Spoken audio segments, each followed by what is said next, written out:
Hello and welcome to my class. To continue with the second chapter of class 7th history, that is the new kings and the kingdoms. In the previous videos I have discussed about how the chiefs became quite prominent during the time the time period that we are discussing from 700 to 1750 AD, right? So the same was the case in South India. Evidences showing that the chiefs of rulers, they rose to prominence and they were wealthy, they were having their own troops. So many times it has been found that they have overthrown their rulers and they themselves became the rulers, right? So here is an example given of a chiefly family of Muttarayar, who were subordinates of the Pallava rulers of Kanchipuram, and they overthrew when the Pallava dynasty declined. These Muttayars declared themselves the rulers, right? And they captured the Kaveri Delta region. तो ये बहुत common होता था, सामंत हो गए, chiefly class हो गई south India की, ये लीडर्स जो होते थे वो राजा को हटा के कई बारी खुद ही अपने आप को राजा डिक्लेयर कर देते थे। ये हमने through this chapter we have discussed these things. Another example is of Chola rulers. Chola rulers, Chola जाने जाते हैं साउथ इंडिया में। एक बहुत ही प्रोमिनेंट डायनेस्टी हुई, एक ऐसा राजवंश हुआ जिसने साउथ इंडिया के में अपना ऐसा एडमिनिस्ट्रेशन जमाया जिसका कि आज तक एग्जाम्पल दिया जाता है। They were so good in their administration that will discuss later on. Now Vijayalaya, who belong to Chola dynasty, he was the one who built a new town of Thanjavur and he built a huge temple there devoted means that temple was made for a goddess, right? Another important ruler of Chola dynasty was Raja Raja I and Rajendra I. Now these two rulers were important from the point of view, they were the ones who consolidated the Chola rule in the South India, and they were the ones, especially the Rajendra I, expanded the Chola empire to extreme south, means even beyond the Indian main subcontinent. Sri Lanka, parts of Sri Lanka also came in his empire. So this is how they expanded their empire.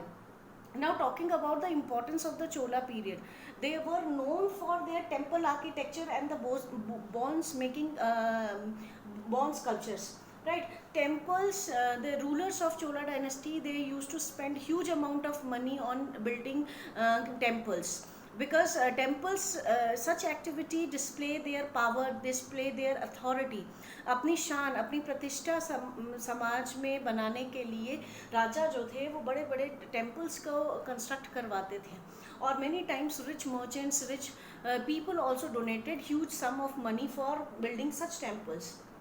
Now temples जो architecture इस समय flourish हुआ, temple सिर्फ पूजा के लिए, worshipping purpose के लिए नहीं बनाए जाते थे, बल्कि a temple use to serve many other purposes, like they became the centre of economic activity where the people not only worshipping but they learn music and dance, the knowledge of scripture was given there, पढ़ाई लिखाई जो वेदों का ज्ञान है ये सारी चीज़ें दी जाती थी, और क्राफ्ट मेकिंग, छोटे छोटे लोगों ने दूर रूरल एरिया से आके वो टेम्पल के इर्द गिर्द आसपास बसना शुरू हो जाते थे। तो टेम्पल जो होते थे वो सेंटर ऑफ एक्टिविटीज़ हो जाता था लोगों के लिए, और टेम्पल से ही टेम्पल टाउन, इतना टेम्पल के आसपास लोग बस जाते थे, सेटलमेंट बन जाती थी कि वो टेम्पल टाउन में कन्वर्ट हो जाते थे, राइट? सो और रही बात ब्रॉन्ज स्कल्पचर की, the people during this time they were so good in metallurgical art that they know how to mould the metals. उन्हें पता था कि किस तरह से मेटल्स को पिघला के मोल्ड करके अलग अलग आकृति बनाई जा सकती है, and such bronze sculptures have been found belonging to the Chola period in this South Indian region, right? Which are a very brilliant example of their metallurgical art. So this was a time period when the art, literature, architecture, everything was flourishing under the Chola rulers. Now talking about the agriculture and the irrigation, जब हम agriculture और irrigation की बात करते हैं तो mostly reverse पे depend, reverse and streams में डिपेंड होते थे लोग उस समय for the purpose of irrigation. Right. और कई बार क्या होता था, रिवर्स में पानी भर जाने के कारण फ्लडिंग की संभावना होती थी। So to avoid, to prevent such things, embankments were made. मतलब फ्लडिंग को रोकने के लिए रिवर्स के पानी को चैनलाइज किया जाता था, अलग अलग नहरों में बांट दिया जाता था, ताकि एक जगह पे पानी जमा ना हो, और उन नहरों द्वारा पानी जो है वो एग्रीकल्चरल फील्ड्स तक पहुंचाया जाता था, so that the irrigation can be possible. Mainly rice was grown in that region, but there are evidences that एक साल में फार्मर्स जो थे वो 2 फसलें मेन उगाया करते थे उस समय, right. So there are evidences of wells were dug and tanks were built for storing water. जो ऑफ सीजन होता है, जैसे off season in the sense जब मानसून सीजन नहीं होता है, बारिश नहीं होती है, ऐसे समय के लिए टैंक्स और वेल्स को भी डग किया जाता था, ताकि पानी को स्टोर किया जा सके, और जब बारिश नहीं हो रही है तो उस स्टोर्ड पानी को इरिगेशन के लिए यूज़ किया जा सके, right? Now talking about the administration of the empire, this is a very very very good brilliant feature of Chola empire. Now they have divided the empire into various units, right? और जो होती थी, और जो word use किया जाता था वो सेटलमेंट ऑफ पेजेंट्स के लिए यूज किया जाता था, राइट।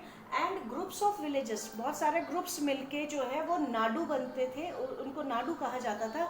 रिच पेजेंट्स जो हाई क्लास के होते थे, उन्हें वेलेला कास्ट के जो होते थे वो यूजुअली नाडूस को कंट्रोल करते थे, राइट। एंड रिच पेजेंट्स जो थे वो टाइटल्स लेते थे, जैसे मुवेंदा वेलम एंड अरेयार, इस टाइप के हैवी टाइटल्स वो लोग यूज़ करते थे to show that they were quite prominent in the society. Now king use to give land as a grant to Brahmins. These land grants, these donation given to Brahman, especially the land, were called Brahmadeya. ब्राह्मण को दिया गया दान, right? So Brahmadeya, और इसका mention we have found in many copper plates describing how much land is given to whom, and राजा ने किसको कब ये दान दिया गया। तो इस तरह के जो कॉपर प्लेट इंस्क्रिप्शंस मिले हैं उससे हमें ब्रह्मदेय लैंड ग्रांट्स का इंफॉर्मेशन मिलती है। नाउ एसोसिएशन ऑफ ट्रेडर्स भी थी उस समय, लोगों ने ट्रेडिंग के पर्पस के लिए अपनी एसोसिएशन, अपनी यूनियंस बना रखी थी, जिसे नगरम कहा जाता था, राइट। नगर से इसको प्लीज रिलेट मत कीजिएगा, nagaram was the association of traders. Now Uttaramerur inscription which is found in the Tamil Nadu, this inscription is very important from the point of view because it gives a clear information about the administration of the Chola rulers. They have mentioned about the sabhas and the samitis. Means सभा जो होती थी, हर reason में, हर गांव में सभा बनाई जाती थी जो कि इलेक्टेड होती थी। इलेक्शन लॉटरी सिस्टम से होता था। किसी भी गांव में जो भी एल्डरली पर्सन है उनके नाम पर्ची में लिख के, पाम लीव्स में लिख के एक पॉट में रख दिए जाते थे, और किसी भी बच्चे से पर्चियाँ उठाई जाती थी, और जो भी नाम निकलते थे they used to be the sabhapatis, ठीक है। और they used to divide, they used to make different committees for different purposes. 5-5, 6-6 लोगों की कमिटीज़ बना दी जाती थी। लेट्स से फॉर एग्जांपल एक कमिटी जो है वो इरिगेशन को लुक आफ्टर करेगी, एक कमिटी जो है वो एग्रीकल्चरल प्रोड्यूस को जज करेगी। मतलब इस टाइप से अलग अलग काम बांट दिए जाते थे इन कमिटीज़ को, और उनमें हर बारी शफलिंग होती थी। जो एक बारी सभा का मेंबर जो हेड्स बन जाते थे कमिटीज़ के में आ जाते थे, उनको दोबारा जब इलेक्शन होते थे तो उनका नाम नहीं लिखा जाता था। Reason being so that the chance can be given to other people also to be part of this system, sabha and samiti committees, right? So this is how they, even at that time they were working so democratically, giving chance to every individual, right? So this is how they used to look after their empire, every single corner of their empire. So they are known for, these are some of the prominent feature of Chola dynasty: the administration, agricultural and irrigation facilities that Then the temple architecture and bronze sculptures. These are some certain important features of Chola dynasty. I hope you like the video. Please make your notes, go through these points again and again, make your notes and be prepared for exams. And keep watching my videos. Please like, share and review and subscribe my channel. Thank you.